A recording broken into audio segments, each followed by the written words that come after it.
اعوذ باللہ من الشیطان الرجیم بسم اللہ الرحمن الرحیم۔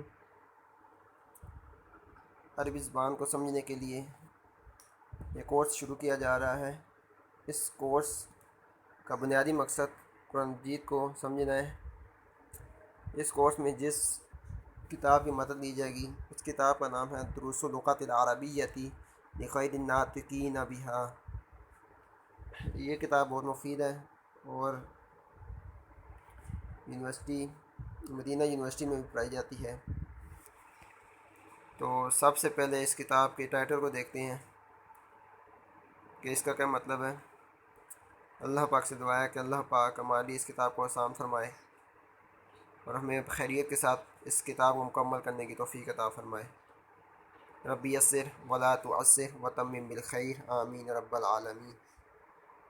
اعوذ باللہ من الشیطان الرجیم بسم اللہ الرحمن الرحیم۔ اللہم صلی علی محمد وعلی آلہ واصحابہ اجمعین۔ سب سے پہلے اس کے ٹائٹل کو دیکھتے ہیں کیا اس کا مطلب ہے۔ ابھی اس کا پارٹ نمبر 1 پڑھیں گے۔ ٹائٹل لکھا ہوا ہے دروس اللغۃ العربیۃ لغیر الناطقین بہا۔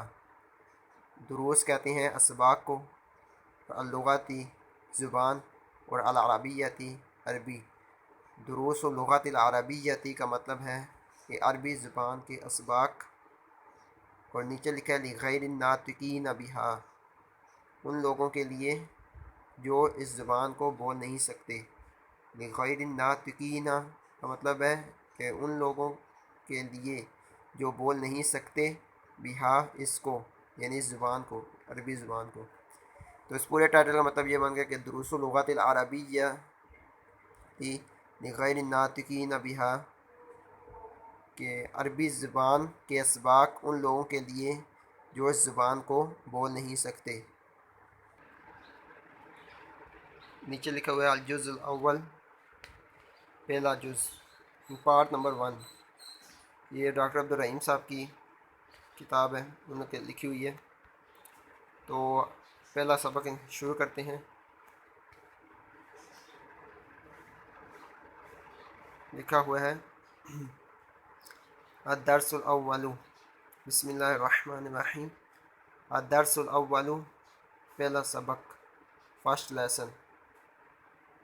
فرسٹ لیسن کا ٹائٹل ہے وہ ہاذا۔ ہاذا کا مطلب ہوتا ہے یہ، جس طرح انگلش میں ہم دس یوز کرتے ہیں۔ ہاذا یہ قریب کی چیزوں کی طرف اشارہ کرنے کے لیے استعمال ہوتا ہے۔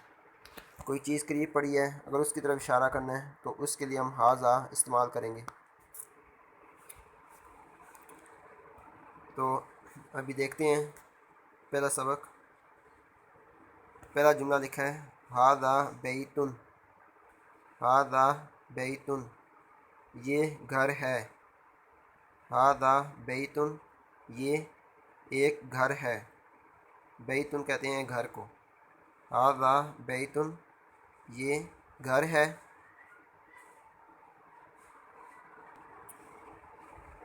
یا یہ ایک گھر ہے۔ دوسرا جملہ ہے ہاذا مسجد۔ ہاذا مسجد، یہ ایک مسجد ہے۔ تیسرا جملہ ہے ہاذا باب، یہ ایک دروازہ ہے۔ چوتھا جملہ ہاذا کتاب، یہ ایک کتاب ہے۔ چوتھا جملہ ہے ہاذا قلم، یہ ایک قلم ہے، یہ ایک پین ہے۔ ہاذا مفتاح، یہ ایک چابی ہے۔ ہاذا مفتاح، یہ ایک چابی ہے۔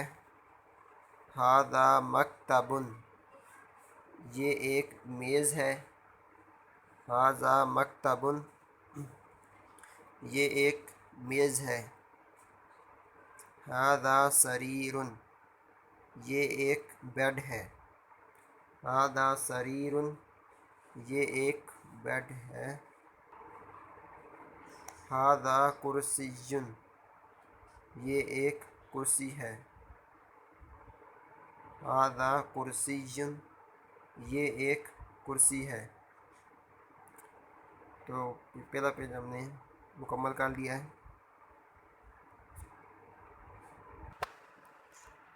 الحمدللہ پہلا پیج مکمل کر لیا ہے. تو ایک بات ادھر بتاتا چلوں کہ عربی زبان میں ایسا جملہ جو کسی اسم سے شروع ہوتا ہے اس کو جملہ اسمیہ کہا جاتا ہے. جیسا کہ اب دیکھیں ھذا بیت، ھذا یہ ایک اسم ہے، نون اسم اشارہ، یہ اشارہ کرنے کے لیے اسم استعمال ہوتا ہے جو قریب چیزیں پڑی ہوں. تو ھذا بیت یہ جملہ اور جو باقی تمام جملے ہیں یہ ایک قسم سے شروع ہو رہے ہیں، اس لیے ان کو جملہ اسمیہ کہا جاتا ہے. اور جملہ اسمیہ کے دو اجزاء ہوتے ہیں، دو پارٹس ہوتے ہیں. ایک وہ جز جس سے جملہ اسمیہ شروع ہوتا ہے، وہ جز جس سے جملہ اسمیہ شروع ہوتا ہے اس کو کہا جاتا ہے مبتدا. وہ جملہ اسمیہ کا وہ پارٹ جس سے جملہ اسمیہ شروع ہوتا ہے اس کو مبتدا کہا جاتا ہے.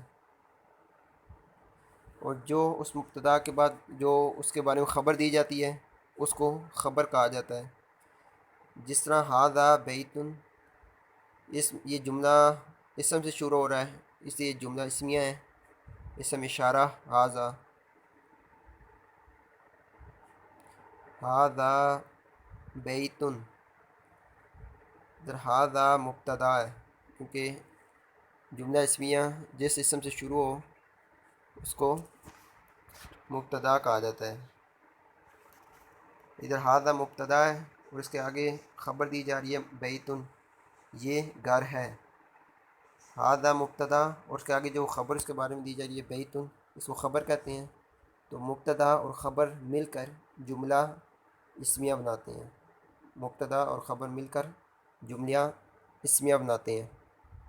اس طرح باقی جملوں میں ھذا جو ہے یہ مبتدا ہے، جو دوسرا لفظ ہے جس طرح دوسرے جملے میں مسجد یہ اس کے بارے میں خبر ہے، یہ مبتدا اور خبر مل کر جملہ اسمیہ بناتے ہیں.